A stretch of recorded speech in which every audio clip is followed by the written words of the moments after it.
시어머니 칠순 잔치 당일 아침이었습니다. 며느리 한서윤의 휴대폰에 시어머니 최말자의 전화가 걸려왔습니다. 어디 감히 내 칠순에 안 와? 거기서 딱 기다려. 오늘이 네 제삿날이니까. 수화기 너머로 침이 튀는 악다구니가 쏟아졌습니다. 남편의 외도를 알고도 묵인한 시어머니, 상간녀가 사준 명품백을 들고 다니는 시어머니였습니다. 그런데 서윤은 울지 않았습니다. 매달리지도 않았습니다. 서윤은 오히려 시어머니에게 이렇게 말했습니다. 제삿날이요? 어머니 아들이랑 그 여자 뒹구는 주소 방금 보냈어요. 거기서 뵙죠. 빈털터리로 쫓겨난 서윤은 곰팡내 나는 고시원에서 찬밥을 삼키는 신세로 추락했습니다. 과연 서윤은 자신을 짓밟은 시어머니와 남편에게 어떤 복수를 돌려주었을까요? 그리고 그 불륜 주소지에서 무릎 꿇고 싹싹 빌게 된 사람은 과연 누구였을까요? 영상이 끝날 때까지 자리를 지켜주시면 그 결말을 확인하실 수 있습니다. 지금 어디에서 듣고 계신지 댓글로 남겨주시면 그곳에 건강과 행운이 가득하길 바랍니다. 구독과 좋아요 꼭 부탁드립니다. 시어머니 최말자의 칠순 잔치 당일 아침이었습니다. 서울 외곽의 낡은 아파트 현관에는 금박 글씨가 새겨진 칠순 초대장이 기대어 놓여 있었죠. 한서윤은 그 초대장을 거들떠보지도 않은 채 안방 옷장을 열었습니다. 서윤은 옷걸이를 하나씩 밀치며 옷장 깊숙한 곳으로 손을 뻗었습니다. 손끝에 닿은 것은 옷이 아니었습니다. 남편 강지훈이 숨겨둔 종이 봉투 하나가 양복 안감 사이에 끼워져 있었죠. 서윤은 봉투를 꺼내 식탁 위에 쏟아냈습니다. 호텔 스위트룸에서 찍은 사진 4장, 명품 시계 보증서, 여자 이름으로 된 백화점 영수증 다발이 흩어졌습니다. 서윤의 턱 근육이 단단하게 굳었습니다. 사진 속 남편 지우는 젊은 여자의 허리에 팔을 감고 샴페인 잔을 들어 올리며 웃고 있었습니다. 영수증 날짜를 훑어보니 결혼기념일 당일에 끊은 것도 있었습니다. 그날 지우는 야근이라며 집에 오지 않았었죠. 서윤은 사진들을 한 장 한 장 이혼 서류 위에 나란히 올려놓았습니다. 손끝이 미세하게 떨렸지만 입술은 단단히 다물어져 있었습니다. 서윤은 침대 밑에서 캐리어를 꺼냈습니다. 10년 전 신혼여행 때 샀던 낡은 캐리어였죠. 바퀴 하나가 삐걱거렸지만 서윤은 거기에 자신의 옷가지와 세면도구를 차곡차곡 넣었습니다. 이 집에서 가져갈 것은 자기 몸 하나와 이 캐리어뿐이었습니다. 캐리어 지퍼를 닫고 현관으로 향하던 바로 그 순간 서윤의 휴대폰이 요란하게 울려댔습니다. 액정에 뜬 이름은 시어머니 최말자였습니다. 서윤은 잠깐 멈칫했지만 곧 통화 버튼을 눌렀습니다. 그 순간 화면 상단에 녹음 표시가 자동으로 켜진 것을 서윤의 눈이 포착했습니다. 서윤은 녹음 표시를 확인하고 아무 말 없이 휴대폰을 귀에 가져다 댔습니다. 야, 한서윤, 너 지금 뭐 하는 거야? 전화기를 왜 안 받아? 최말자의 날카로운 고함이 수화기를 뚫고 쏟아졌습니다. 새벽부터 잔칫집 음식 준비는 해놨어? 손님들 코앞까지 오고 있는데 네가 이러면 어떡하냐고. 아이고, 이놈의 며느리가 나를 환장하게 만드네 진짜.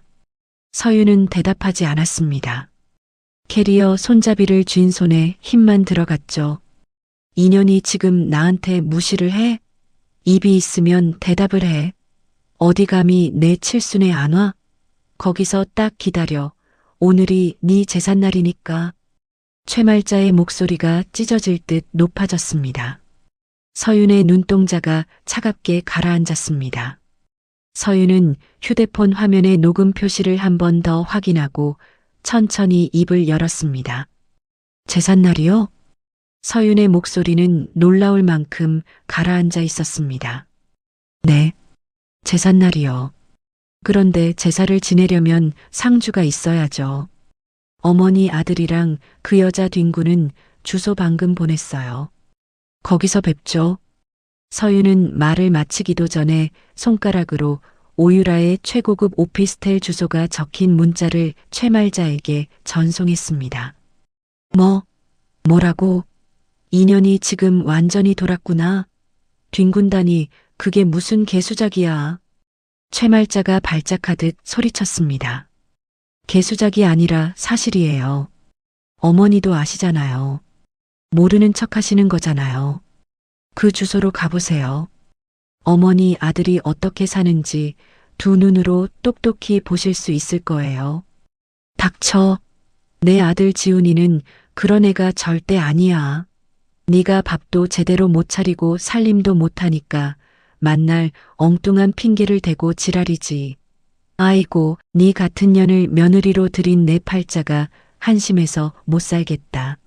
내가 오늘 직접 가서 네 대가리를 밟아놓을 테니까 꼼짝 말고 거기 있어. 서윤은 입꼬리를 살짝 올렸습니다. 분노가 아니라 오랫동안 참아왔던 쇠사슬을 끊어내는 사람의 얼굴이었죠. 아, 그리고 어머니. 한 가지만 더 여쭐게요. 아들이 그 여자한테 집 명의까지 통째로 넘긴 거 아세요? 순간 전화기 너머가 조용해졌습니다.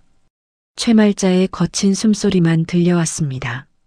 그건 그 집은 유라가 투자 명목으로 잠깐 맡아둔 거야. 내 아들 집 명예 벌써 유라한테 넘겼다고 해서 뭐가 어때서. 유라는 재벌집 딸이야. 오히려 잘 된 거라고. 너 같은 빈털터리보다 100배는 나으니까 고마운 줄 알아. 최말자는 자신도 모르게 모든 것을 인정해버렸습니다. 서윤은 조용히 전화를 끊었습니다. 녹음 파일이 저장되었다는 알림이 화면에 떴습니다. 서윤은 그 파일을 클라우드에 백업한 뒤 캐리어를 끌고 현관문을 열었습니다. 문을 닫기 전 식탁 위에 이혼 서류와 사진들이 가지런히 놓인 것을 마지막으로 확인했습니다. 1시간 뒤 오유라의 오피스텔 로비였습니다. 대리석 바닥에 샹들리에 불빛이 번지는 고급스러운 공간이었죠. 로비 한쪽에서는 고급 향초 냄새가 은은하게 풍겼고 경비원은 양복을 빳빳하게 차려입고 서 있었습니다. 서윤이 로비 중앙에 캐리어를 세워두고 서 있자 유리문이 벌컥 열리며 최말자가 헐레벌떡 뛰어들어왔습니다. 최말자의 손에는 금색 체인이 달린 가죽 핸드백이 들려 있었습니다. 서윤은 그 가방을 단번에 알아봤습니다. 지난달 지훈의 카드 명세서에 찍혀 있던 300만 원짜리 한정판 백이었죠. 상간녀가 시어머니 입까지 막으려고 사준 가방이었습니다. 서윤의 눈이 차갑게 좁아졌습니다. 야, 한서윤, 네가 감히 시어미한테 그따위 문자를 보내? 이 집구석이 아주 미쳐 돌아가는구나. 최말자가 로비를 가로질러 서윤 앞까지 성큼 다가왔습니다. 거친 숨을 몰아쉬는 최말자의 이마에 핏줄이 붉어져 있었습니다. 구두 뒤꿈치가 대리석 바닥을 찍어대는 소리가 로비에 퍼졌죠. 어머니, 직접 오셨네요. 잘 됐어요. 어머니 눈으로 직접 보셔야 믿으실 테니까요. 서윤은 품에서 종이 봉투를 꺼냈습니다. 호텔 사진, 명품 영수증, 문자 캡처본이 가득 든 봉투였죠. 서윤은 봉투를 거꾸로 뒤집어 대리석 바닥 위에 사진들을 흩뿌렸습니다. 최말자의 눈이 바닥으로 향했습니다. 아들 지훈이 젊은 여자와 껴안고 있는 사진이 발밑에 널브러져 있었습니다. 최말자의 얼굴에서 핏기가 순식간에 빠져나갔습니다. 이게 뭔 짓이야? 최말자가 허리를 굽혀 사진을 줍기 시작했습니다. 손이 바들바들 떨려서 사진을 집어 올리다 2번이나 놓쳤습니다. 바로 그때 엘리베이터 문이 열렸습니다. 실크 가운을 걸친 지훈과 그 옆에 선 젊은 여자 오유라가 나란히 걸어 나왔습니다. 엄마, 왜 여기에? 서윤아, 너 지금 무슨 짓을 한 거야? 지훈의 얼굴이 백지장처럼 하얗게 변했습니다. 지훈은 본능적으로 유라의 뒤쪽으로 몸을 숨기며 한 발짝 물러섰습니다. 유라는 한 발 뒤로 물러서며 팔짱을 꼈습니다. 최말자는 바닥에 쪼그려 앉은 채 아들과 유라를 번갈아 쳐다봤습니다. 서윤은 지훈을 똑바로 바라보며 입을 열었습니다. 이혼 서류는 식탁 위에 놔뒀어. 도장 찍어. 안 찍으면 변호사가 연락할 거야. 지훈이 서윤의 팔을 잡으려 손을 뻗었습니다. 서윤아, 잠깐만 좀 들어봐. 이거 다 오해야. 유라는 그냥 사업 파트너라니까. 내 말 좀 들어봐. 응?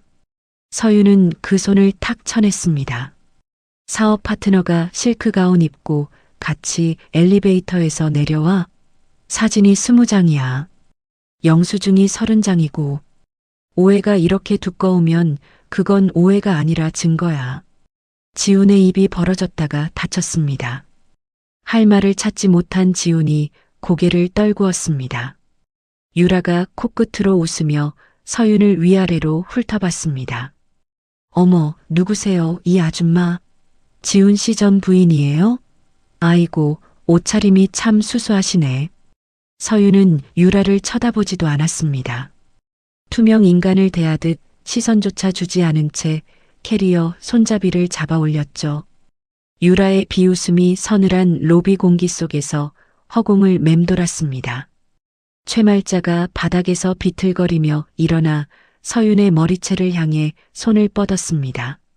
서윤은 그 손목을 정확하게 낚아채어 힘껏 뿌리쳤습니다. 최말자가 균형을 잃고 뒤로 휘청거렸습니다. 다시는 내 몸에 손대지 마세요. 다음에 손대시면 그때는 경찰을 부를 겁니다. 서윤의 목소리는 낮았지만 로비 전체에 울릴 만큼 단단했습니다. 경비원이 놀라서 자리에서 벌떡 일어섰고 로비를 지나던 입주민 2~3명이 발걸음을 멈추고 이쪽을 쳐다봤습니다. 서윤은 그 시선들을 아랑곳하지 않고 등을 돌려 유리문을 밀고 밖으로 나갔습니다. 바깥에는 차가운 바람이 불고 있었습니다. 서윤은 캐리어를 끌며 한 번도 뒤를 돌아보지 않았습니다. 칠순 잔치가 완벽하게 난장판이 된 로비 안쪽에서 최말자의 울부짖음과 지훈의 고함이 뒤섞여 들려왔지만 서윤의 발걸음에는 조금의 망설임도 없었습니다.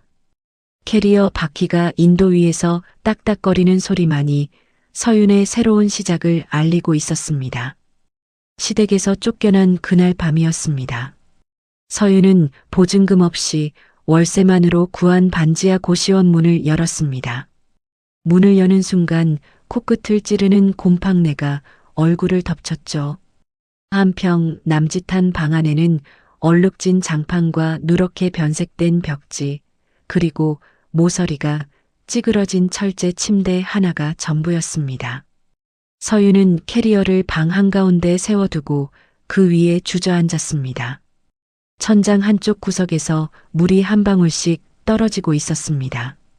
떨어진 물방울이 장판 위에 검은 얼룩을 만들고 있었죠. 창문이라고 부르기도 민망한 작은 환기창 너머로 빗물에 젖은 골목길이 보였습니다. 지나가는 차가 웅덩이를 밟을 때마다 흙탕물이 창문 쪽으로 튀어올랐습니다. 서윤은 짐을 풀기 시작했습니다. 옷가지 사이에 꾸겨 넣었던 세면도구를 꺼내 철제 침대 밑에 밀어 넣었습니다. 그때 캐리어 바닥에서 손에 잡히는 것이 있었습니다. 낡은 상자 밑바닥에 눌려있던 작은 통장 하나였죠. 서윤은 통장을 펼쳐보았습니다. 돌아가신 친정아버지 이름이 적혀 있었고 잔액은 0원, 해지 도장이 찍혀 있었습니다. 아버지. 서윤은 통장을 가슴에 꼭 끌어안았습니다. 아버지가 살아계실 때 만들어둔 통장이 왜 해지되었는지 알 수 없었습니다.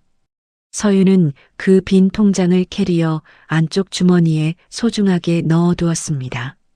밤이 깊어지자 배에서 꼬르륵 소리가 났습니다.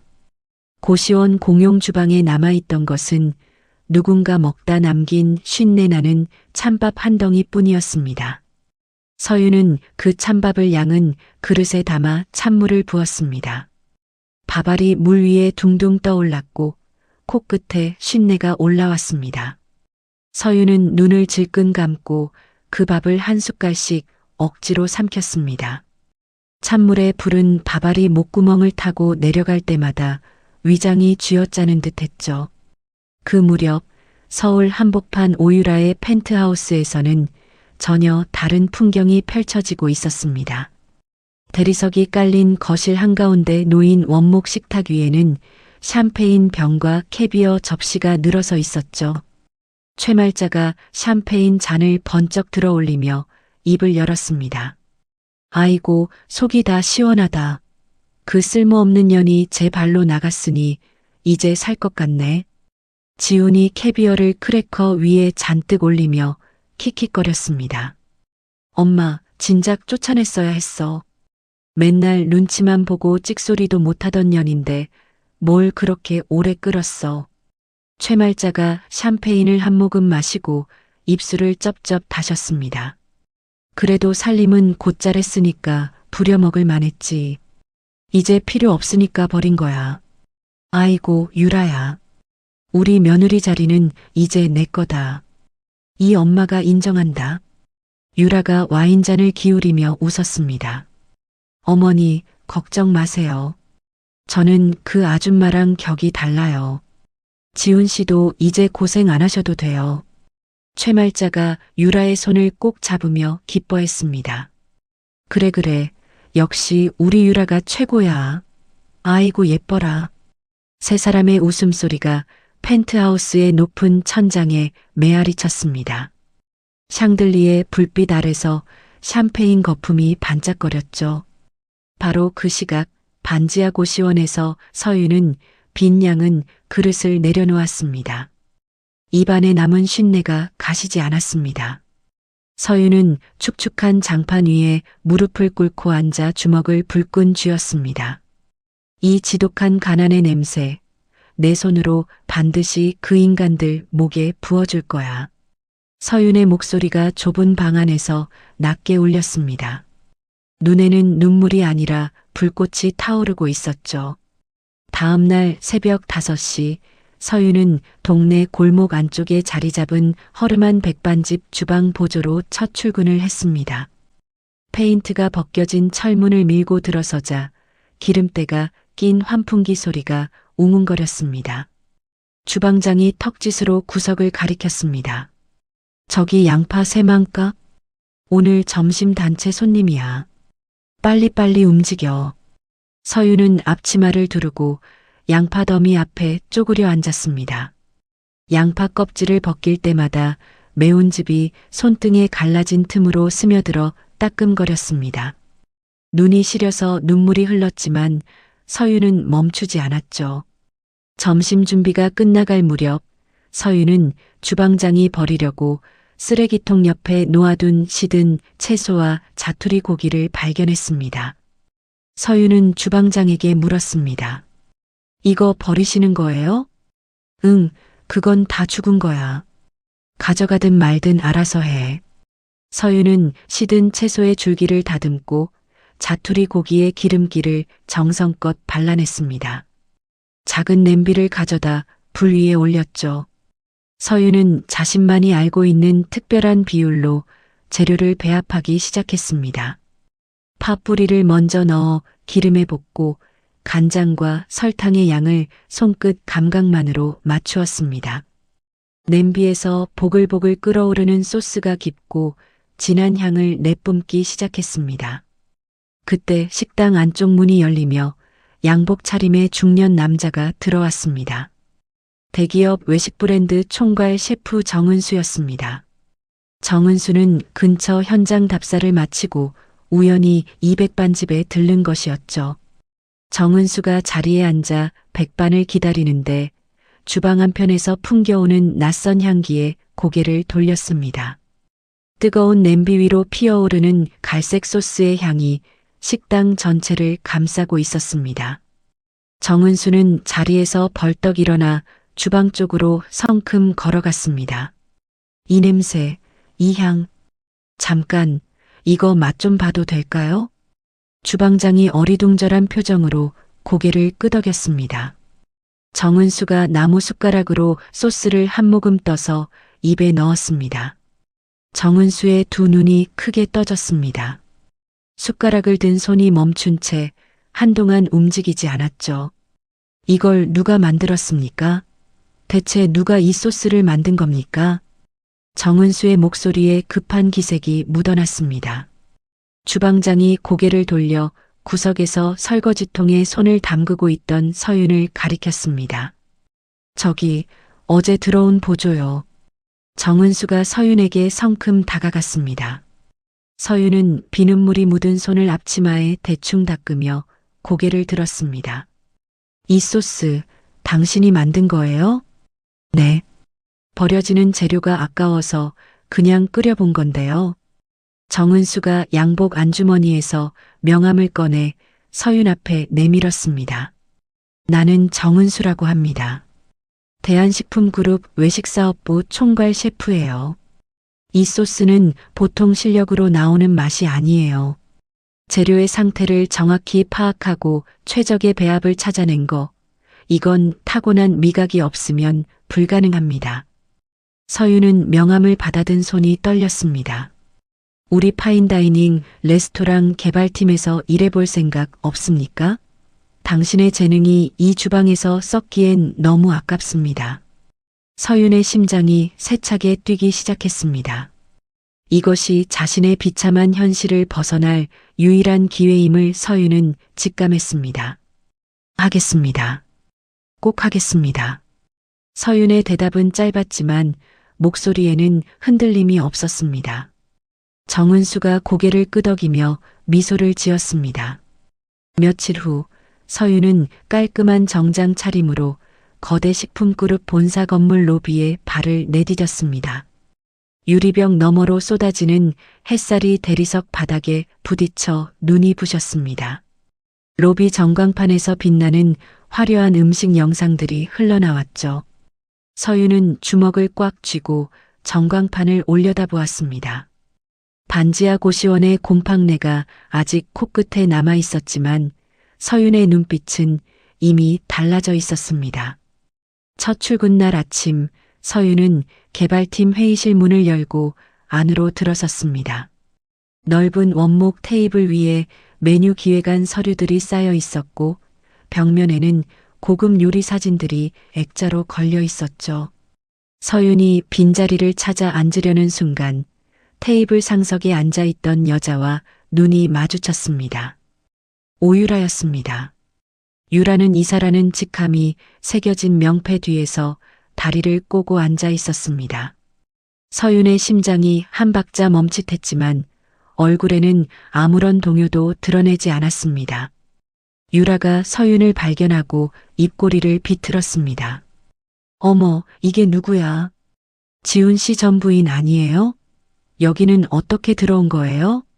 서윤은 대답 대신 자리에 조용히 앉았습니다.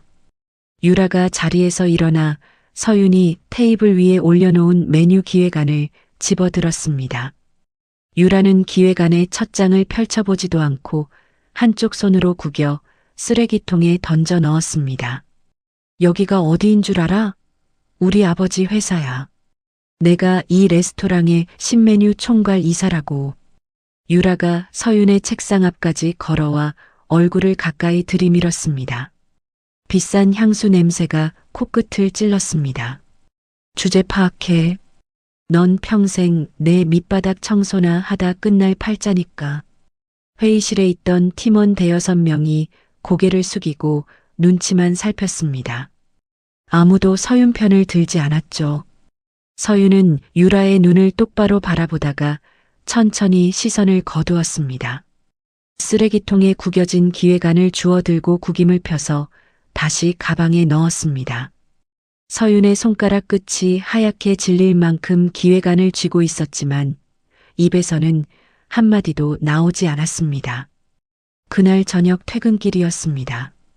서윤이 고시원으로 향하는 좁은 골목길에 들어서자 어둠 속에서 누군가가 불쑥 나타났습니다.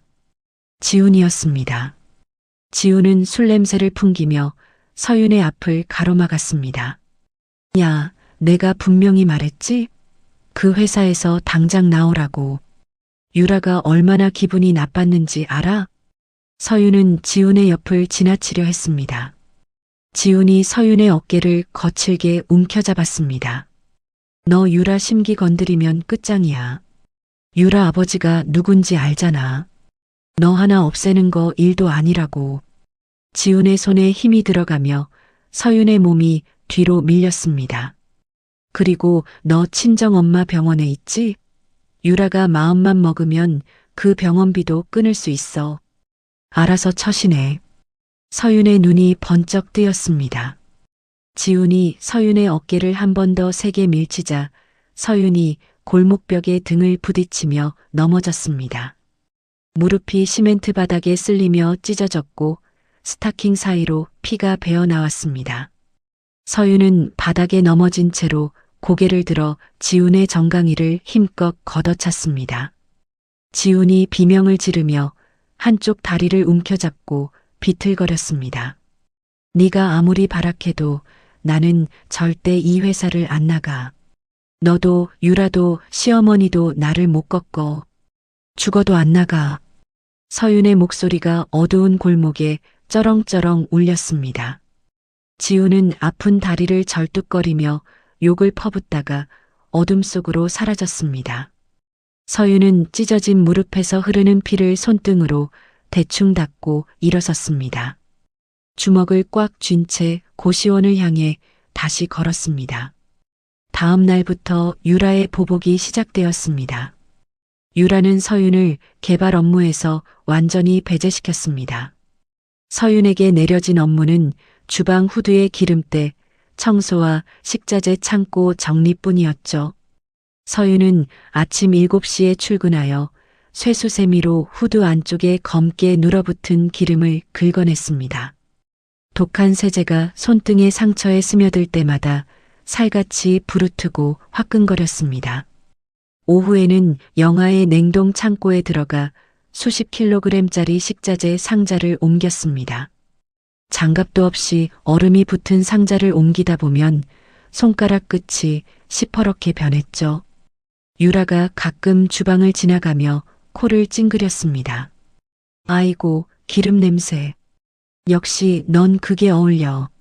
주방 바닥이나 열심히 닦아. 서윤은 대꾸하지 않았습니다.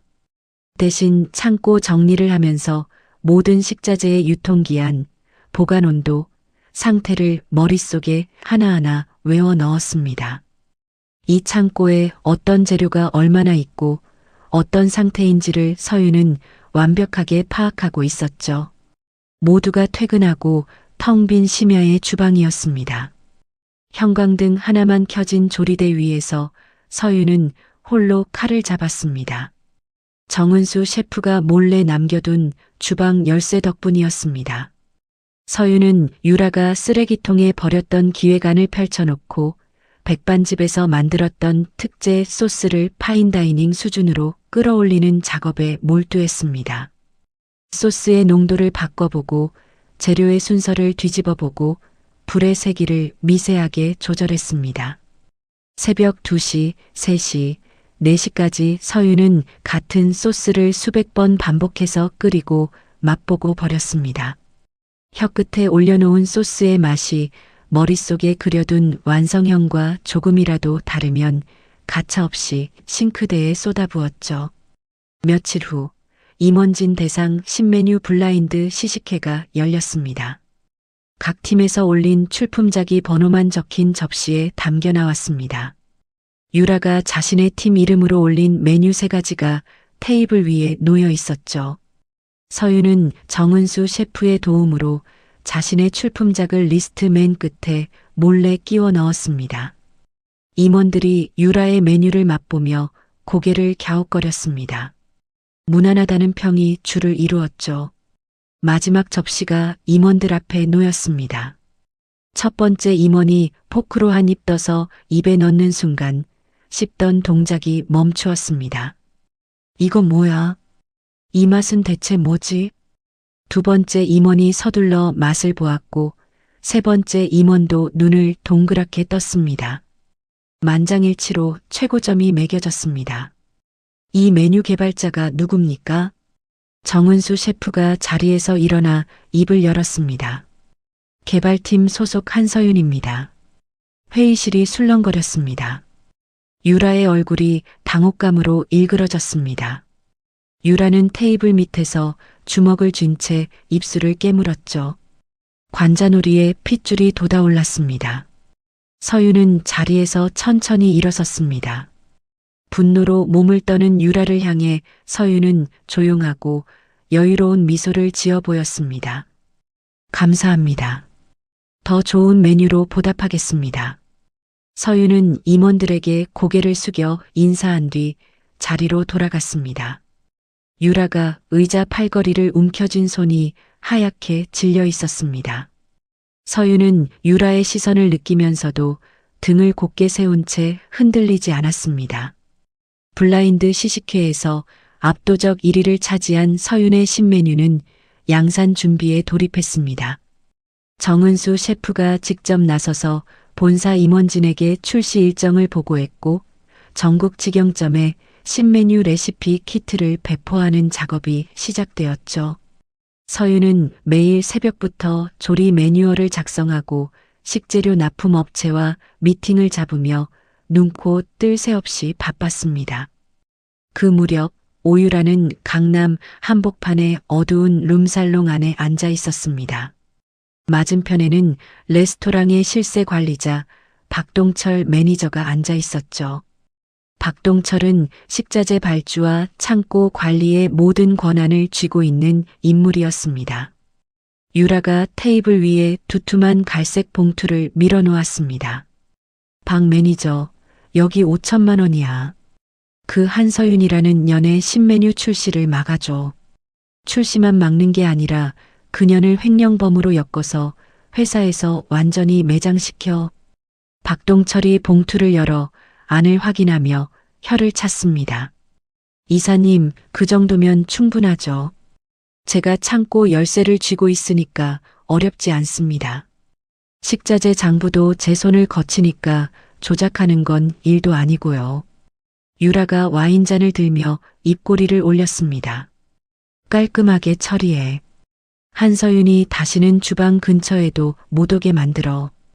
박동철이 고개를 숙여 인사하며 봉투를 양복 안주머니에 밀어 넣었습니다. 며칠 뒤 심야 시간이었습니다. 본사 건물의 지하 식자재 창고에는 인기척이 없었습니다. 비상등만 희미하게 켜진 복도를 박동철이 살금살금 걸어 들어왔습니다.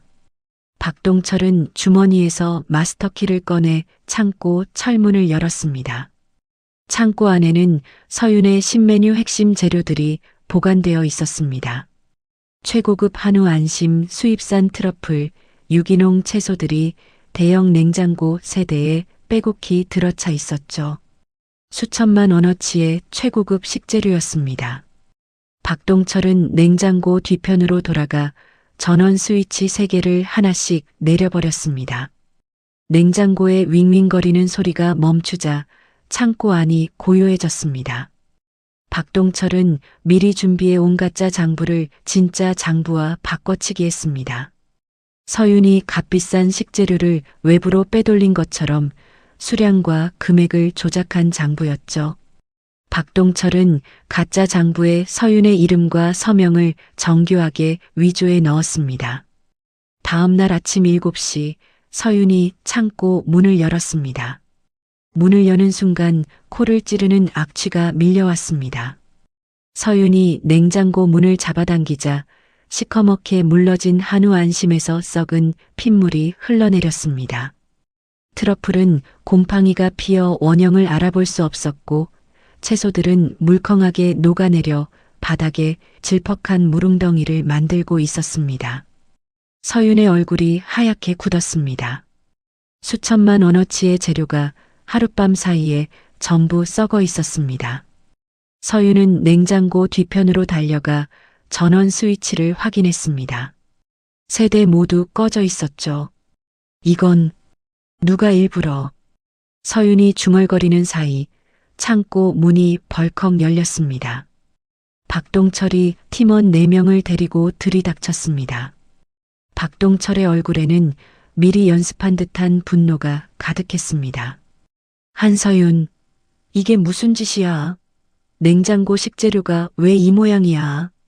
박동철이 조작된 장부를 번쩍 들어 올리며 팀원들 앞에서 소리쳤습니다. 여기 장부 봐. 한서윤이 식재료를 외부로 빼돌리고 썩은 재료로 채워 넣은 거야. 금액이 8천만 원이 넘어. 이건 명백한 횡령이야. 서윤이 장부를 빼앗으려 손을 뻗었지만 박동철이 한 발 물러서며 장부를 등 뒤로 감추었습니다. 계집애가 어디서 주방을 넘봐? 넌 오늘부로 이 바닥에서 영원히 끝이야. 박동철의 입에서 독이 묻은 말이 쏟아졌습니다. 팀원들이 수군거리며 서윤을 쳐다보았고 서윤은 이를 악물었습니다. 소식은 삽시간에 본사 전체로 퍼졌습니다. 서윤이 식자재를 횡령했다는 소문이 각 층의 사무실을 돌아다녔죠. 복도에서 마주치는 직원들이 서윤을 피하듯 눈길을 돌렸습니다. 그런데 이때 믿을 수 없는 일이 벌어졌습니다. 본사 로비에 최말자가 나타난 것이었습니다. 최말자는 로비 경비원을 밀치고 들어오며 쉰 목소리로 악을 썼습니다. 한서윤이 어디 있어? 그 도둑년이 어디 있냐고. 최말자가 로비를 가로질러 서윤을 발견하자 성큼 다가왔습니다. 내 아들 피 빨아먹던 년이 이제는 남의 회사 돈까지 훔쳐? 아이고, 네 그 도둑년 근성은 어디 안 가더라. 잡년이 사람 행세를 하고 앉았으니 꼴이 그 모양이지. 최말자의 침이 서윤의 얼굴 앞까지 튀었습니다.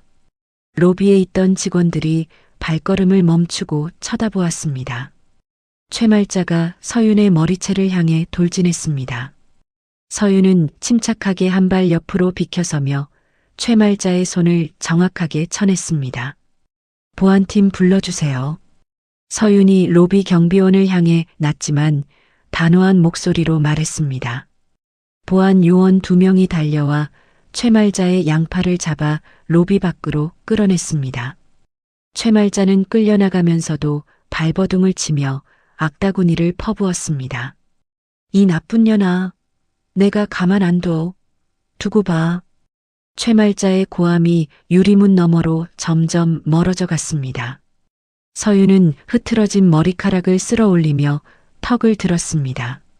손가락 끝이 떨렸지만 얼굴에는 동요의 기색을 드러내지 않았죠. 건물 2층 복도 끝 유리창 너머에서 오유라가 팔짱을 끼고 이 광경을 내려다보고 있었습니다. 유라의 입가에 비열한 승리의 미소가 번졌습니다. 1시간 뒤 서윤은 인사팀으로 호출되었습니다. 인사팀장이 서류를 내밀며 말했습니다. 한서윤 씨 식자재 횡령 혐의로 즉각 직무정지 처분을 내립니다. 내일 징계위원회가 열리니까 오늘 중으로 짐을 싸서 퇴근하세요. 서윤은 서류를 받아들고 아무 말 없이 고개를 숙였습니다. 텅 빈 라커룸에서 사물함을 비우던 서윤의 등 뒤로 발소리가 들렸습니다. 정은수 셰프였습니다. 한서윤, 고개 들어. 서윤이 고개를 들자 정은수가 서윤의 어깨를 단단하게 잡았습니다. 지금 무너지면 안 돼. 나는 당신이 그런 짓을 할 사람이 아니란 걸 알아. 내일 징계위원회에서 완벽하게 반격해. 기회는 한 번이야. 서윤의 눈시울이 붉어졌지만 눈물은 흘리지 않았습니다. 서윤은 고개를 끄덕이고 사물함에서 작은 가방 하나를 꺼냈습니다. 정은수가 돌아간 뒤 서윤은 썩은 식재료의 상태와 조작된 장부의 필적을 찍어둔 사진들을 휴대폰에서 확인했습니다. 박동철의 행동이 수상하다는 것을 며칠 전부터 눈치채고 있었던 서윤이었습니다. 서윤은 라커룸 구석에서 작은 지퍼백을 꺼냈습니다. 안에는 메모리 카드가 하나 들어 있었죠. 며칠 전 서윤이 창고 환풍구 구석에 설치해둔 소형 위장 카메라의 메모리 카드였습니다. 서윤은 메모리 카드를 손바닥 위에 올려놓고 가만히 내려다보았습니다. 이 작은 카드 안에 박동철과 오유라를 파멸시킬 모든 증거가 담겨 있었습니다. 서윤은 메모리 카드를 주머니 깊숙이 넣고 라커룸을 나섰습니다. 고시원으로 돌아온 서윤은 잠을 자지 않았습니다. 좁은 책상 위에 노트북을 펼치고 메모리 카드의 영상을 처음부터 끝까지 반복해서 확인했습니다. 박동철이 봉투를 세는 장면, 냉장고 스위치를 내리는 장면, 장부를 바꿔치기 하는 장면이 선명하게 찍혀 있었습니다. 서윤은 식재료 관리 일지 원본을 꺼내 날짜별로 정리했습니다. 매일 퇴근 전 적어두었던 온도 기록과 재고, 수량이 빼곡하게 적혀 있었죠. 새벽 4시 서윤은 모든 준비를 마치고 노트북을 닫았습니다. 창밖으로 아직 어두운 하늘이 보였습니다. 서윤은 주먹을 꽉 쥐고 내일 징계위원회에서 박동철의 얼굴에 진실을 던져줄 그 순간을 그렸습니다. 징계위원회 당일 오전 10시 본사 대회의실이었습니다. 긴 원목 테이블 양쪽으로 임원 5명이 위압적인 표정으로 앉아 있었습니다. 테이블 한쪽 끝에는 박동철 매니저가 서류 뭉치를 가지런히 쌓아두고 자리를 잡았고 그 뒤편 구석에 오유라가 다리를 꼬고 앉아 팔짱을 낀 채 여유로운 미소를 짓고 있었죠. 서윤은 회의실 문을 열고 안으로 들어섰습니다. 어깨를 곧게 펴고 정면을 응시한 채 지정된 자리까지 걸어갔습니다. 서윤의 손에는 얇은 서류 파일 하나와 작은 USB 메모리가 쥐어져 있었습니다. 인사팀장이 회의 개시를 선언하고 박동철에게 브리핑을 요청했습니다. 박동철이 자리에서 일어나 리모컨을 눌렀습니다. 대형 스크린에 조작된 식자재 장부가 떠올랐죠.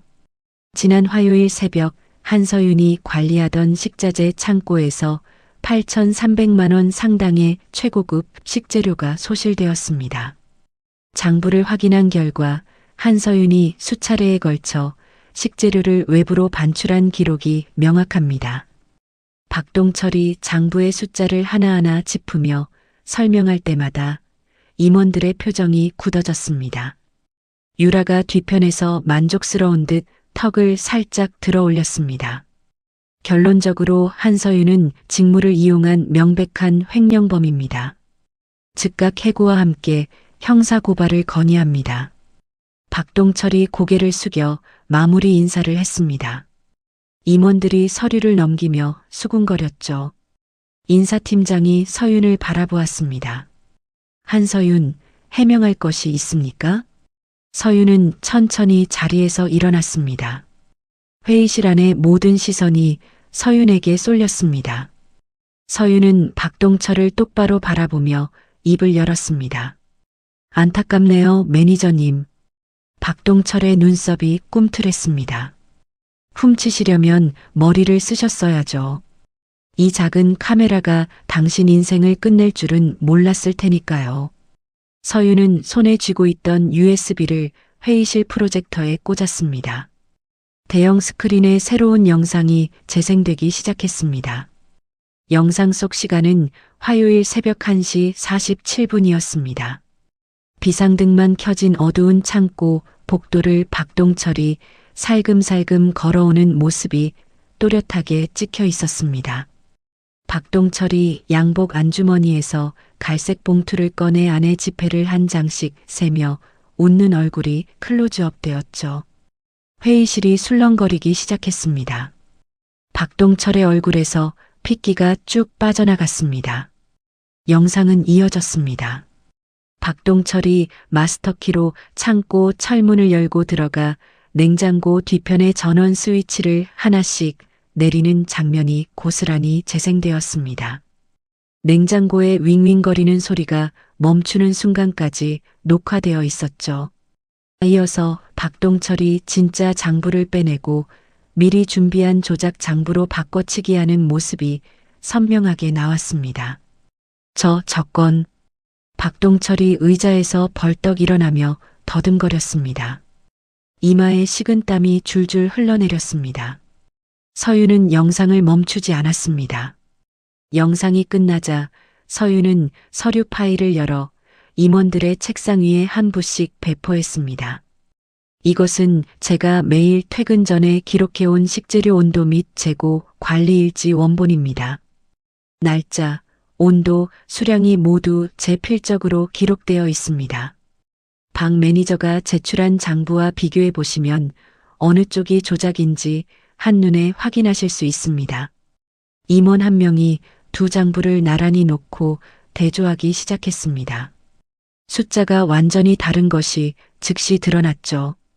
또 다른 임원이 조작 장부의 서명란을 확대경으로 들여다보며 고개를 저었습니다. 이 서명은 필적이 다릅니다. 위조가 명백하군요. 회의실이 발칵 뒤집혔습니다. 박동철이 유라를 돌아보며 떨리는 목소리로 말했습니다. 이 이사님이 시킨 거잖아요. 제가 왜 혼자서 이런 짓을 합니까? 이사님이 돈 봉투를 주면서 하라고 했잖아요. 유라의 눈이 차갑게 좁아졌습니다. 유라는 고개를 천천히 돌려 박동철을 쳐다보았습니다. 무슨 소리야? 나는 박 매니저가 뭘 했는지 전혀 모르는데.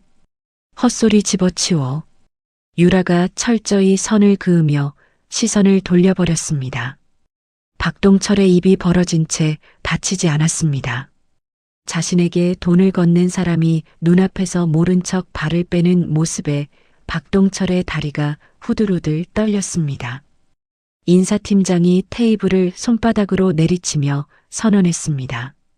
박동철 매니저, 재물손괴 및 문서 위조 혐의로 즉각 징계 해고를 통보합니다. 경찰에도 곧바로 인계하겠습니다.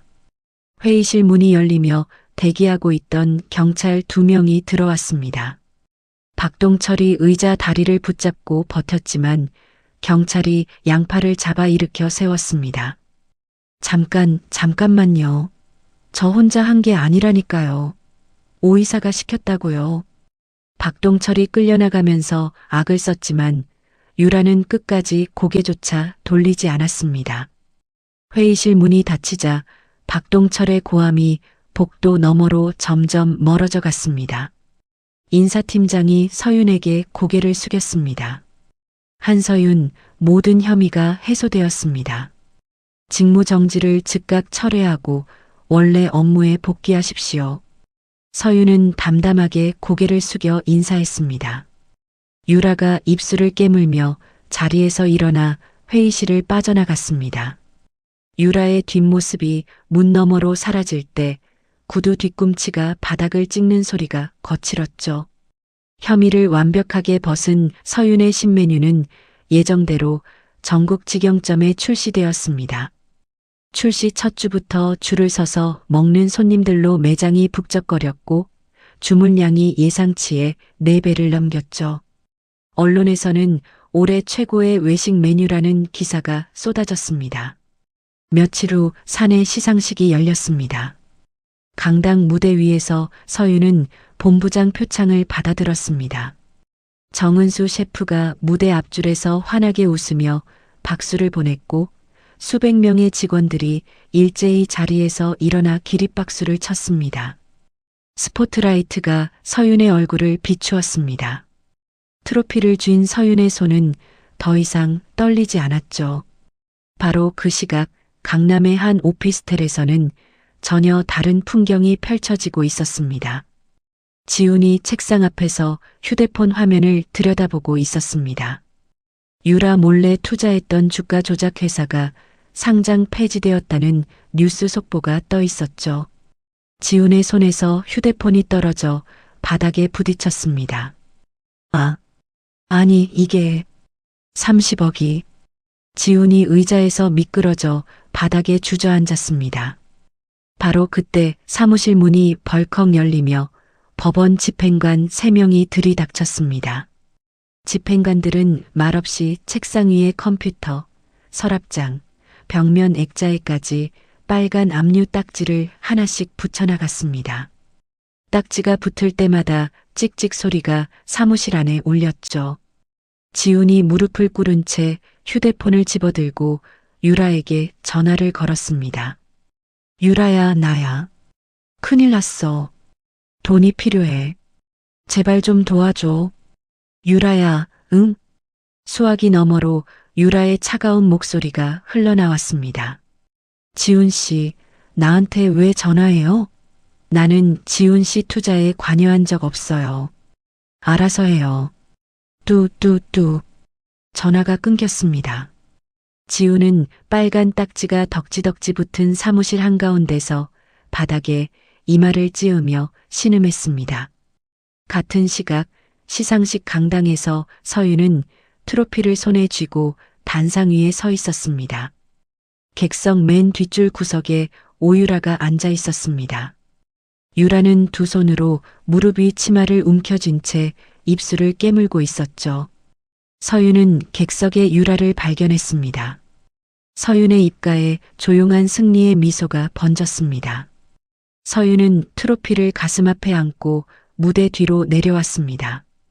정은수 셰프가 다가와 서윤의 어깨를 두드렸습니다. 잘 해냈어. 이제 시작이야. 서윤은 고개를 끄덕이며 눈을 감았습니다. 반지하 고시원에서 찬밥을 삼키던 그날 밤이 머릿속을 스쳤습니다. 서윤은 눈을 뜨고 앞을 바라보았습니다. 중간 악역은 제거했지만 진짜 복수는 아직 시작도 하지 않았습니다. 시상식이 끝나고 사흘째 되던 날 오후였습니다. 서윤은 개발팀 주방에서 신메뉴 후속 레시피 작업에 몰두하고 있었죠. 칼로 양파를 써는 서윤의 손놀림이 빠르고 정확했습니다. 그때 서윤의 휴대폰이 울렸습니다. 모르는 번호였습니다. 서윤이 칼을 내려놓고 전화를 받자 낯선 여자 목소리가 다급하게 쏟아져 나왔습니다. 한서윤 보호자분 맞으시죠? 어머님이 갑자기 쓰러지셔서 지금 중환자실에 계십니다. 빨리 와주셔야 합니다. 서윤의 손에서 휴대폰이 미끄러질 뻔했습니다. 서윤은 앞치마를 벗어던지고 주방을 뛰쳐나갔습니다. 병원 중환자실 앞 복도는 소독약 냄새가 코를 찔렀습니다. 형광등 불빛이 하얗게 쏟아지는 복도를 서윤이 달려왔습니다. 간호사가 서윤을 중환자실 안으로 안내했죠. 유리문 너머로 친정엄마가 보였습니다. 산소호흡기가 코와 입을 덮고 있었고 팔뚝에는 수액줄이 2개나 꽂혀 있었습니다.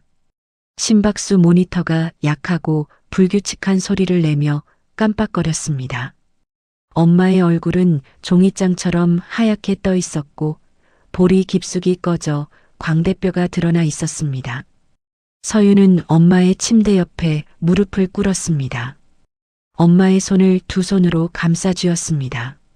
손가락이 얼음장처럼 차가웠습니다. 엄마, 엄마 나야. 서윤이야. 눈 떠봐 엄마. 서윤의 목소리가 갈라졌습니다. 엄마는 눈을 뜨지 못했습니다. 가느다란 숨소리만 산소호흡기 사이로 새어나왔죠. 담당 의사가 서윤을 복도로 불러냈습니다. 보호자분, 어머님이 며칠 전에 극심한 정신적 충격을 받으신 것 같습니다. 심정지가 한 차례 왔었고 지금은 겨우 심박을 되찾은 상태예요. 누군가 병실에 찾아와서 물건을 집어 던지고 심하게 소리를 질렀다고 같은 병실 환자분이 말씀하셨습니다. 서윤의 눈이 번쩍 떠졌습니다. 누가 왔다는 겁니까? 저도 직접 보지는 못했습니다. 다만 병원 CCTV를 확인해 보시면 알 수 있을 겁니다. 서윤은 곧장 병원 행정실로 내려가 CCTV 열람을 요청했습니다. 행정 직원이 모니터 앞에서 날짜를 맞추고 재생 버튼을 눌렀습니다. 화면 속에 최말자가 나타났습니다. 최말자는 엄마의 병실 문을 발로 차고 들어가 침대 옆 탁자 위에 물컵을 집어 바닥에 내던졌습니다. 물이 사방으로 튀었고 유리 파편이 흩어졌습니다. 최말자가 침대에 누운 엄마의 이불을 잡아 젖히며 손가락질을 했습니다. 음성은 들리지 않았지만 최말자의 입이 크게 벌어졌다 다치기를 반복했죠. 엄마가 가슴을 움켜쥐고 고통스러운 표정을 짓는 모습이 화면에 찍혀 있었습니다. 최말자가 병실을 나간 지 3분 뒤 엄마가 침대에서 바닥으로 미끄러져 쓰러지는 장면이 재생되었습니다. 서윤의 손톱이 자기 손바닥을 파고들었습니다. 손바닥에 반달 모양의 자국이 선명하게 찍혔지만 서윤은 느끼지 못했습니다. 이 영상 복사해 주세요. 지금 당장이요. 서윤의 목소리가 떨리지 않았습니다. 분노가 떨림을 잡아먹어버린 것이었죠. 서윤은 CCTV 영상 파일을 USB에 담아 주머니에 넣고 중환자실로 돌아갔습니다. 엄마의 곁에서 밤새 자리를 지키던 간병인이 서윤에게 다가왔습니다. 보호자님, 어머님이 쓰러지시기 직전에 이걸 꼭 쥐고 계셨어요. 손에서 떼어내기가 힘들 정도로 꽉 잡고 계셨습니다. 간병인이 건넨 것은 낡은 서류 봉투였습니다. 봉투가 구겨져 있었고 한쪽 모서리가 찢어져 있었죠. 서윤은 봉투를 열었습니다. 안에는 2장의 서류가 들어 있었습니다. 첫 번째는 서윤이 고시원 시절 캐리어 밑바닥에서 찾아 엄마에게 맡겨두었던 친정아버지의 해지된 빈 통장 사본이었습니다. 두 번째 서류를 본 순간 서윤의 눈동자가 크게 흔들렸습니다. 위임장이었습니다. 아버지의 사망보험금을 수령하기 위한 위임장이었는데 위임인 란에 아버지의 서명이 위조되어 있었고 수임인 란에 최말자의 이름과 도장이 선명하게 찍혀 있었습니다. 보험금 수령 금액은 2억 원이었습니다. 서윤의 손이 서류를 쥔 채 파르르 떨렸습니다. 아버지가 돌아가신 뒤 보험금이 한 푼도 나오지 않아 엄마와 서윤이 장례비조차 빌려야 했던 그 시절이 떠올랐습니다. 그 돈을 최말자가 서류를 위조해서 통째로 가로챘던 것이었습니다. 서윤은 서류를 내려놓고 엄마의 얼굴을 바라보았습니다. 산소호흡기 너머로 엄마의 감긴 눈꺼풀이 미세하게 떨리고 있었습니다. 엄마는 이 서류를 서윤에게 전해주려고 쓰러지는 순간까지 놓지 않았던 것이었죠. 서윤은 자리에서 천천히 일어섰습니다. 심박수 모니터의 규칙적인 신호음이 조용한 중환자실에 울려 퍼졌습니다. 서윤은 엄마의 이마에 입술을 가만히 대었습니다. 엄마, 내가 반드시 다 받아낼게. 아버지 목까지 전부. 서윤이 몸을 일으켜 중환자실 유리문 앞에 섰습니다. 유리에 비친 자기 얼굴이 보였습니다.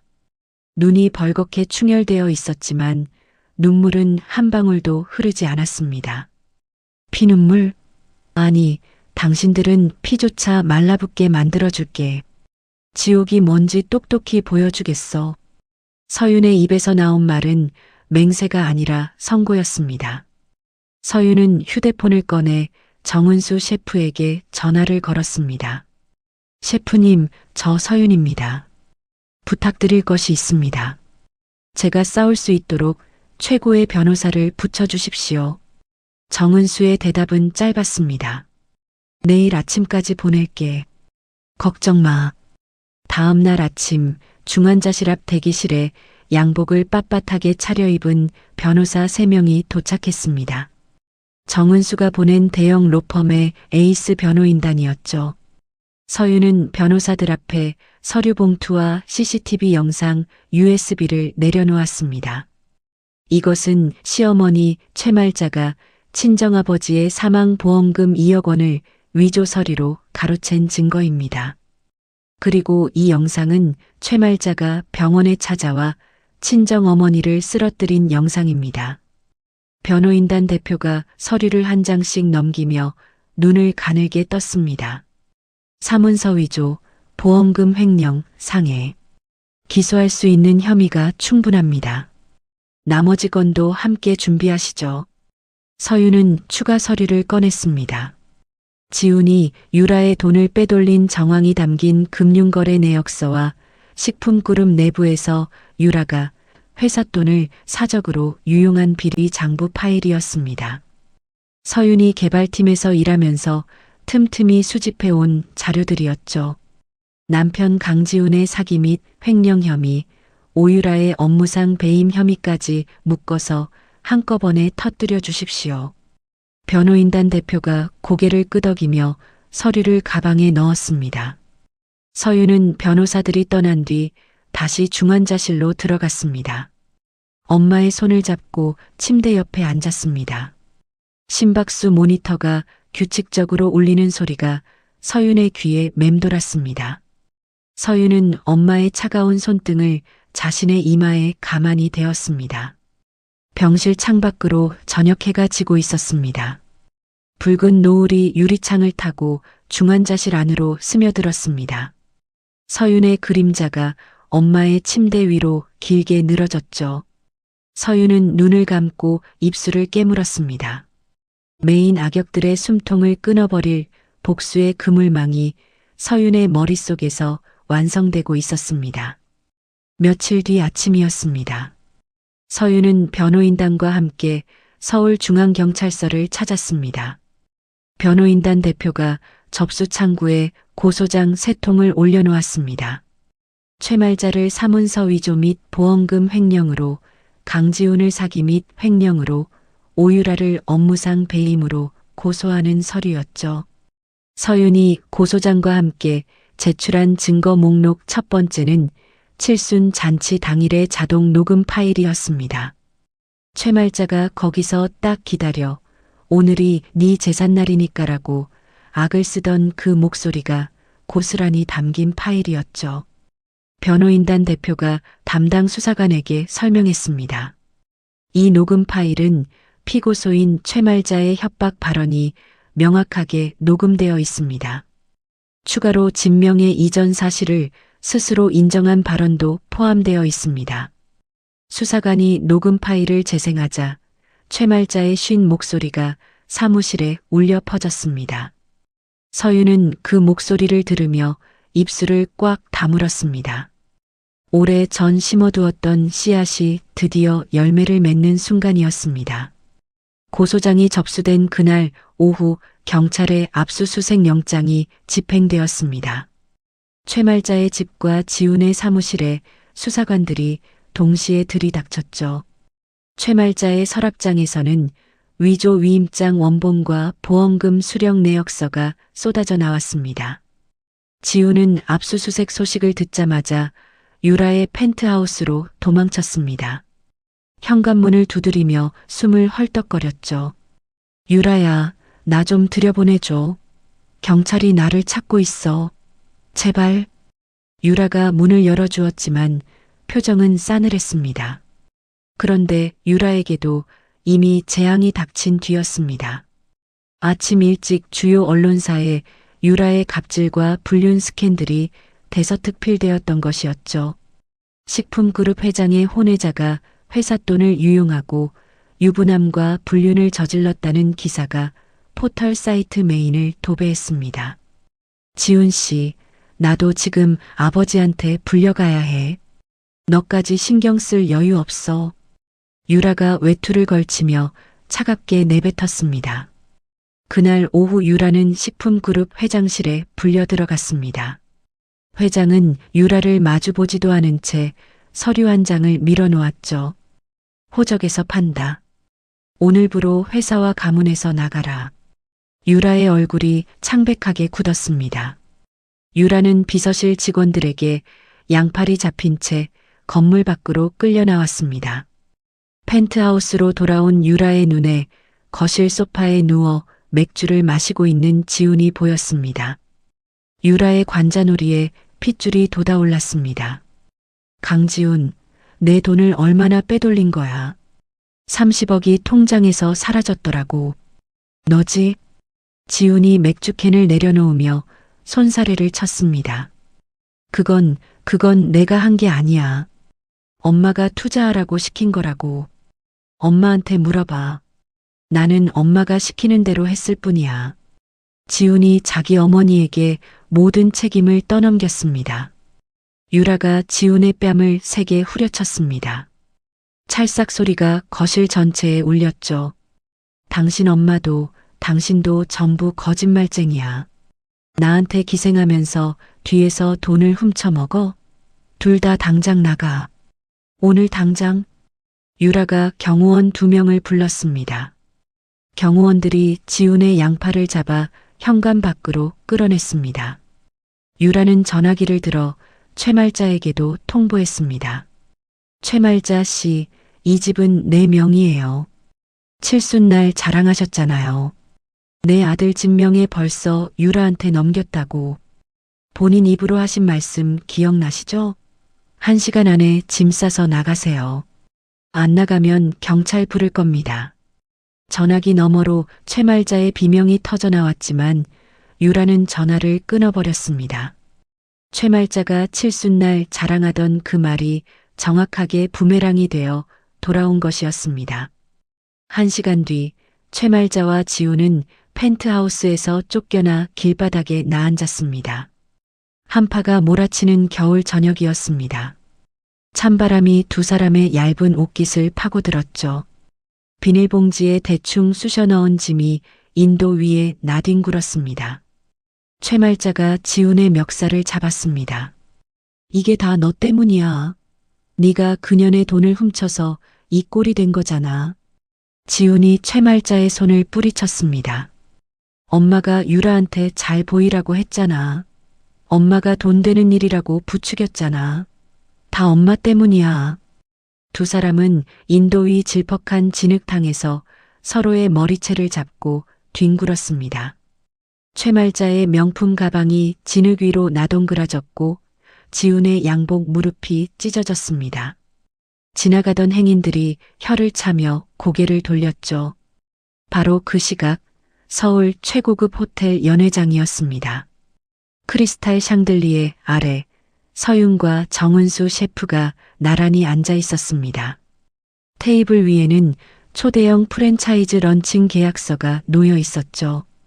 서윤은 황금 만년필을 집어들고 계약서 서명란에 자신의 이름을 또박또박 적었습니다. 만년필 촉이 종이 위를 미끄러지는 소리가 조용한 연회장에 울렸습니다. 정은수 셰프가 서윤의 옆에서 함께 서명하며 미소를 지었습니다. 서윤 씨 축하합니다. 이제 당신의 이름을 건 브랜드가 전국에 걸리는 거예요. 서윤은 만년필을 내려놓으며 고개를 끄덕였습니다. 연회장 창밖으로 서울의 야경이 반짝거리고 있었습니다. 며칠 뒤였습니다. 갈 곳을 잃고 굶주린 최말자는 거리를 떠돌다가 문득 한 곳을 떠올렸습니다. 오래전 서윤이 문자로 보내왔던 오피스텔 주소였습니다. 지훈과 유라가 뒹굴던 그 불륜 오피스텔이었죠. 최말자는 희미한 기억을 더듬어 그 건물 앞에 도착했습니다. 건물 외관이 달라져 있었습니다. 간판이 바뀌어 있었고 로비가 깔끔하게 리모델링 되어 있었죠. 최말자는 추위에 떨며 로비 안으로 비틀거리며 들어섰습니다. 그때 로비 안쪽에서 한 여자가 걸어 나왔습니다. 검은 코트를 걸치고 서류 가방을 든 당당한 모습이었습니다. 서윤이었습니다. 서윤이 경매로 이 건물을 인수한 새 주인이었던 것이죠. 최말자의 눈이 휘둥그레졌습니다. 최말자는 서윤을 알아보는 순간 비틀거리며 달려가 서윤의 바지가랑이를 2손으로 부여잡았습니다. 무릎이 대리석 바닥에 부딪히며 퍽 소리가 났습니다. 서윤아. 내가 미쳤었다. 내가 눈이 멀었었어. 서윤아, 한 번만 살려다오, 제발. 최말자의 목소리가 갈라졌습니다. 콧물과 눈물이 뒤섞여 최말자의 턱 밑으로 흘러내렸습니다. 로비를 지나던 사람 서너시 발걸음을 멈추고 쳐다보았죠. 서윤은 최말자를 내려다보았습니다. 서윤의 눈빛은 차갑고 고요했습니다. 서윤이 천천히 입을 열었습니다. 아직 멀었어요, 어머니. 그 지옥, 이제 겨우 입구거든요. 서윤의 목소리는 서늘한 겨울 바람보다 더 차가웠습니다. 서윤은 최말자의 손을 조용히 뿌리치고 한 발짝 물러섰습니다. 서윤이 휴대폰을 꺼내 짧게 전화를 걸었습니다. 네, 건물 로비입니다. 와주세요. 로비 유리문이 열리며 경찰 2명이 안으로 들어왔습니다. 미리 대기하고 있던 경찰이었죠. 경찰이 최말자의 양팔에 수갑을 채웠습니다. 차가운 쇠가 손목에 닿는 순간 최말자가 발버둥을 쳤습니다. 서윤아, 제발, 내가 잘못했어. 한 번만 봐줘. 서윤아. 최말자의 울부짖음이 로비 전체에 메아리 쳤습니다. 경찰이 최말자를 로비 밖 순찰차까지 끌고 나갔습니다. 최말자의 비명이 순찰차 문이 닫히며 끊겼죠. 서윤은 멀어지는 경찰차의 붉은 미등을 응시했습니다. 차가운 겨울바람이 서윤의 코트 자락을 흔들었습니다. 서윤은 눈을 감았다가 천천히 떴습니다. 폭력적인 핏줄의 사슬이 끊어지는 소리가 들리는 듯 했습니다. 재판은 길지 않았습니다. 강지우는 수십억 대의 투자 사기 및 횡령 혐의가 전부 인정되어 징역 7년형을 선고받았습니다. 법정에서 판사가 형량을 읽는 동안 지우는 피고인석에서 고개를 떨구고 두 손으로 얼굴을 감쌌죠. 교도관 2명이 지훈의 양팔을 잡아 일으켜 세웠고 지훈은 질질 끌려가며 법정 문 너머로 사라졌습니다. 수감된 지훈은 독방에 배치되었습니다. 좁은 독방 안에는 변기와 얇은 담요 한 장뿐이었죠. 매일 아침 5시에 기상종이 울렸고 차가운 시멘트 벽에서 습기가 배어나왔습니다. 지훈은 독방 구석에 쪼그려 앉아 벽만 쳐다보는 날들을 보내기 시작했습니다. 상간녀 오유라 역시 끝을 피할 수 없었습니다. 서윤이 제기한 손해배상 소송에서 유라는 완패했습니다. 법원은 유라에게 거액의 배상금을 선고했고 유라의 남은 재산은 전부 압류되었죠. 명품 가방, 보석, 외제차가 차례로 경매에 넘어갔습니다. 유라는 배상금을 감당할 수 없자 한밤중에 짐 하나를 들고 집을 빠져나갔습니다. 어디로 갔는지 아무도 알 수 없었고 아무도 찾지 않았습니다. 최말자의 최후는 가장 처참했습니다. 구속수감 직전 최말자는 극심한 스트레스로 갑자기 쓰러졌습니다. 병원으로 옮겨졌지만 하반신 마비 판정을 받았죠. 스스로 걸을 수도 일어날 수도 없는 몸이 되었습니다. 최말자가 옮겨진 곳은 서울 외곽의 싸구려 요양원이었습니다.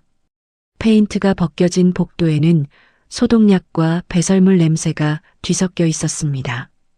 최말자의 병실은 6명이 함께 쓰는 다인실이었고 커튼 한 장으로 칸이 나뉘어 있었죠. 배변 패드를 갈아줄 간병인은 하루에 2번만 왔고 나머지 시간에는 최말자가 혼자 천장만 바라보며 누워 있어야 했습니다. 아들은 교도소에 있었고 유라는 사라졌고 찾아오는 사람은 단 한 명도 없었습니다. 최말자는 가끔 손이 닿는 전화기로 서윤의 번호를 눌렀습니다. 전화가 연결될 때마다 신호음만 길게 울리다 끊어졌죠. 최말자는 전화기를 가슴에 안고 텅 빈 천장을 올려다보았습니다.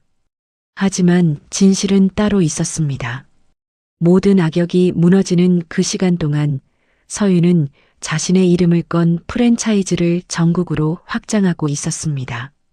서윤의 신메뉴 브랜드는 출시 석 달 만에 직영점 24곳을 돌파했고 외식업계에서 가장 성공한 여성 대표로 이름을 올렸죠.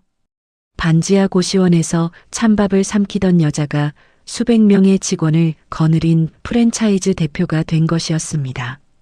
어느 봄날 오후 서윤은 프랜차이즈 핵심 직영점 매장으로 정은수 셰프를 초대했습니다. 매장 입구에는 붉은 리본이 걸려 있었고 유리 너머로 고급스러운 인테리어가 보였습니다.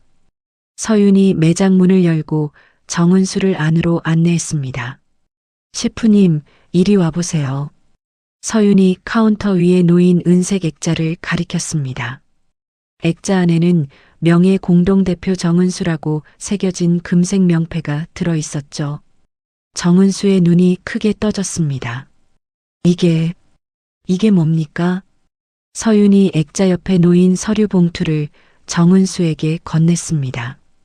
봉투 안에는 이 핵심 직영점의 지분 50%가 정은수에게 양도된다는 증서가 들어 있었습니다. 셰프님이 아니었으면 저는 아직도 백반집에서 양파를 까고 있었을 겁니다. 셰프님이 저를 꺼내주셨어요. 이건 제가 받은 은혜에 대한 보답입니다. 정은수의 손이 서류를 쥔 채 미세하게 떨렸습니다. 정은수는 평생 남의 식당에서 총괄 셰프로만 일해왔습니다. 자기 이름이 걸린 매장은 한 번도 가져본 적이 없었죠. 서윤 씨, 이건 너무 큰 거예요. 나는 그저 당연한 일을 했을 뿐인데, 당연한 일이 아니었어요. 아무도 저를 안 봐줄 때 셰프님만 봐주셨잖아요. 받아주세요. 정은수가 서류를 가슴에 안고 고개를 숙였습니다. 정은수의 눈시울이 붉어졌지만 웃음을 멈추지 않았습니다. 서윤도 함께 웃었죠. 그날 저녁이었습니다. 한강이 내려다 보이는 펜트하우스 거실에 따뜻한 불빛이 켜져 있었습니다. 넓은 원목 식탁 위에는 서윤이 직접 차린 음식들이 놓여 있었죠. 잘 끓인 전복죽, 제철 나물 반찬, 갓 구운 생선이 김을 올리고 있었습니다. 식탁 맞은편에 친정엄마가 앉아 있었습니다. 기적적으로 의식을 회복한 엄마는 아직 얼굴이 야위었지만 눈빛에 생기가 돌아와 있었습니다. 서윤이 전복죽을 떠서 엄마 앞에 놓았습니다. 엄마, 많이 먹어. 내가 매일 이렇게 차려줄게. 엄마가 죽을 한 숟갈 떠서 입에 넣었습니다.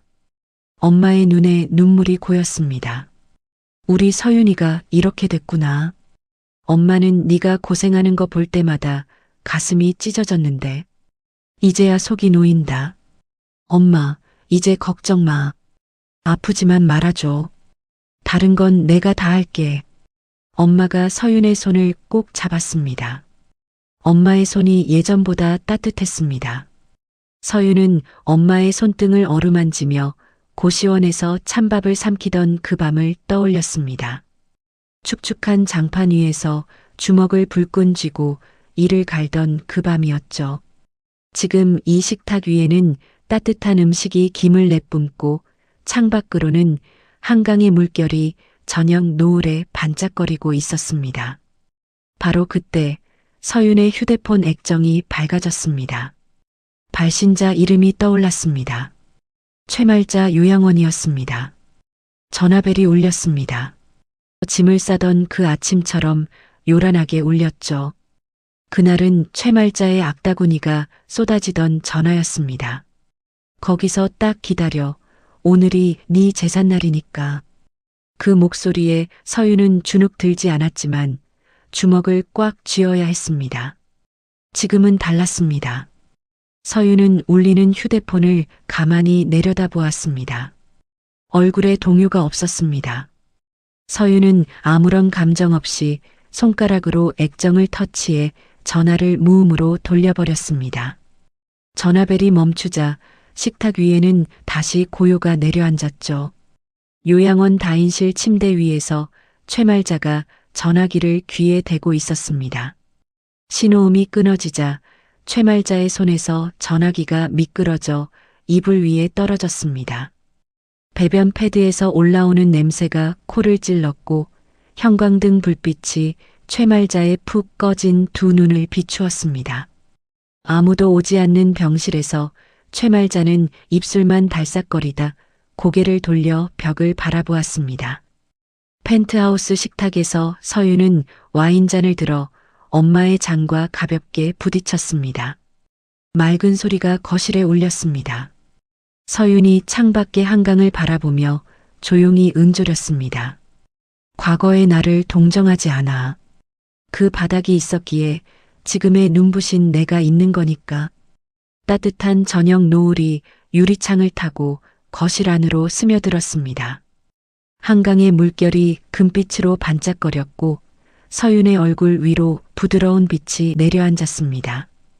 과거의 상처가 씻겨나간 자리에 평화가 깃들어 있었죠.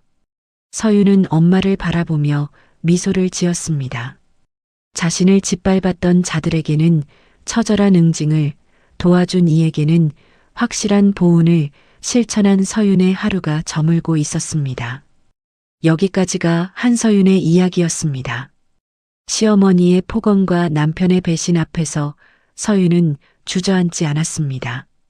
곰팡내 나는 반지하 고시원에서 찬밥을 삼키면서도 이를 악물고 일어섰고 자신의 손으로 인생을 다시 세워 올렸습니다. 남의 가슴에 못을 박는 사람은 결국 그 못이 자기 가슴에 돌아온다는 것을 시어머니 최말자와 남편 강지훈이 똑똑히 보여주었습니다. 아들의 외도를 부추기고 며느리의 아버지 보험금까지 가로챈 최말자는 아무도 찾지 않는 요양원 침대에서 천장만 바라보는 신세가 되었고 여자의 돈에 기생하며 허세를 부리던 지우는 차가운 독방에서 남은 세월을 보내게 되었습니다. 세상에 공짜는 없고 뿌린 대로 거두는 법이라는 것을 이 사연이 다시 한번 일깨워줍니다. 반대로 밑바닥에 있던 서윤의 재능을 알아봐준 정은수 셰프는 서윤의 성공 뒤에 가장 큰 보답을 받았습니다. 어려울 때 건넨 손 하나가 돌아올 때는 10배, 100배가 되어 돌아오는 것이 은혜라는 것을 보여주는 장면이었죠. 포기하지 않으면 길은 반드시 열리고 남에게 베푼 따뜻한 마음은 언젠가 꼭 돌아옵니다. 오늘 이 사연을 들으신 여러분의 하루도 서윤의 마지막 미소처럼 따뜻하고 평화로우시길 진심으로 바랍니다. 오늘 사연이 마음에 와닿으셨다면 화면 아래 빨간 구독 버튼과 좋아요를 꾹 눌러주시고 지금 듣고 계신 곳의 날씨가 어떤지 댓글 한 줄 남겨주세요. 여러분의 따뜻한 한마디가 저에게 큰 힘이 됩니다. 항상 건강하시고 사랑하는 가족과 함께 행복한 날들만 가득하시길 바랍니다. 감사합니다.